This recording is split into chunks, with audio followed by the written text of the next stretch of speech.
Taylor Swift is a symbol of the systems that are in place right now that are directly leading to the ongoing g-cide in Palestine.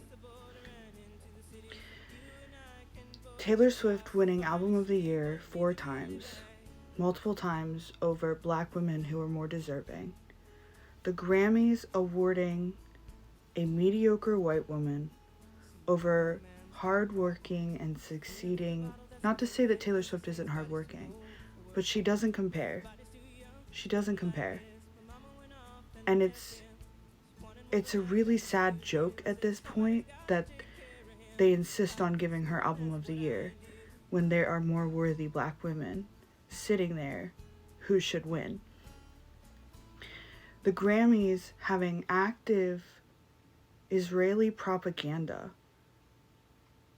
while refusing to award the highest award at their show to black women, while insisting on promoting this Aryan white woman.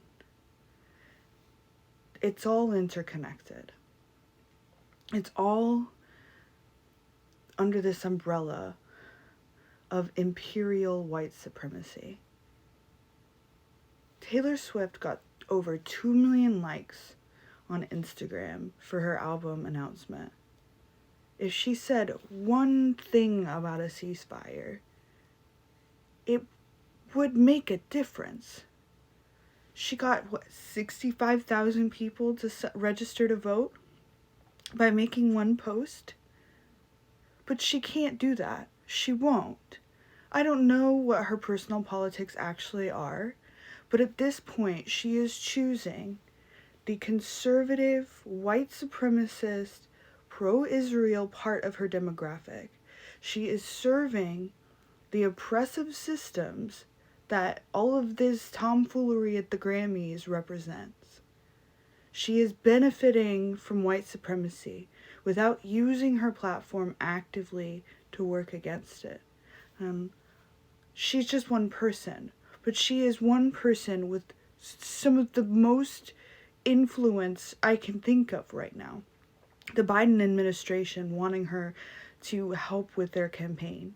Like, she has the power because she has been endowed with this power, but she won't use it because then she might lose some of that power.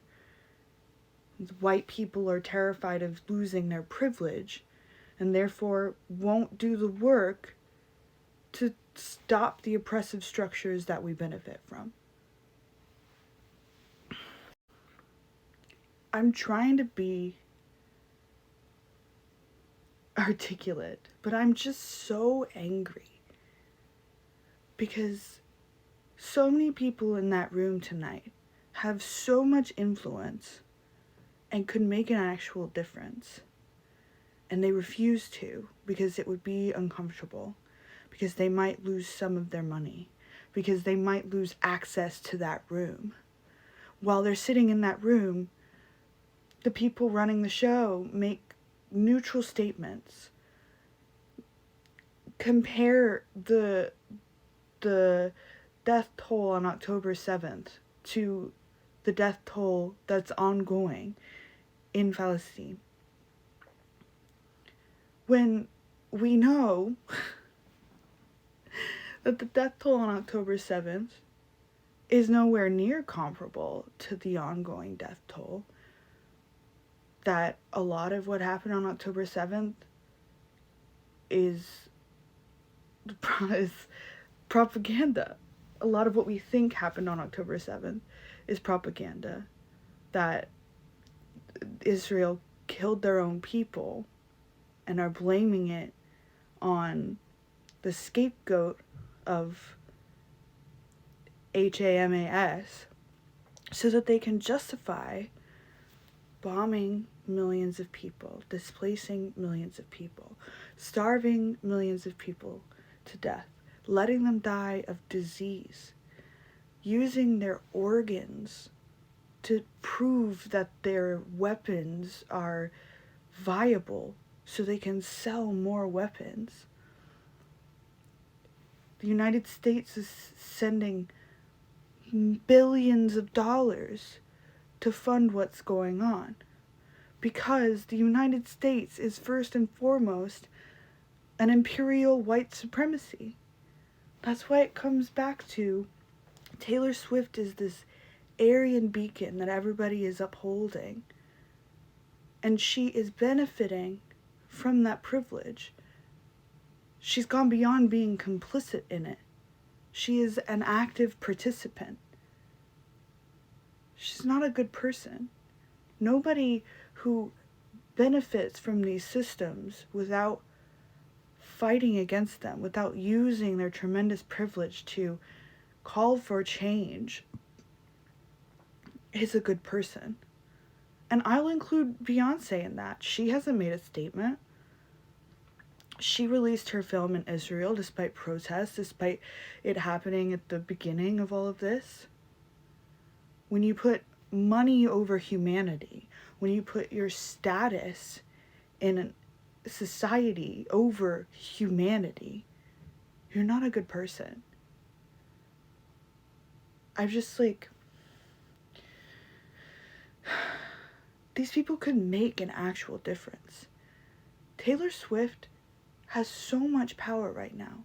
We are so oversaturated with her, and people in power look to her influence. She could make a difference, but she refuses to.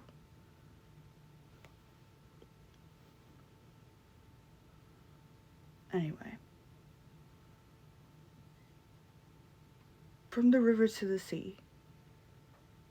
I don't have much influence, but it astounds me that people who have actual power to make change refuse to.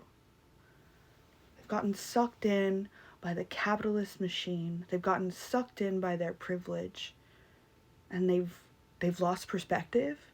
Or were they always this kind of single-minded,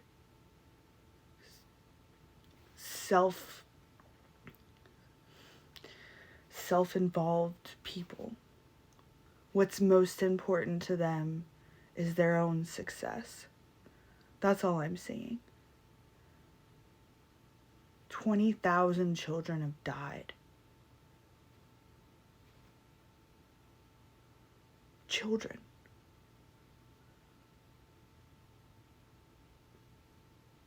How can you just not say anything? Money is really that important to you? Being surrounded by shallow acquaintances who happen to have face recognition, name recognition, is more important to you than the lives of children? Than the lives of innocent civilians?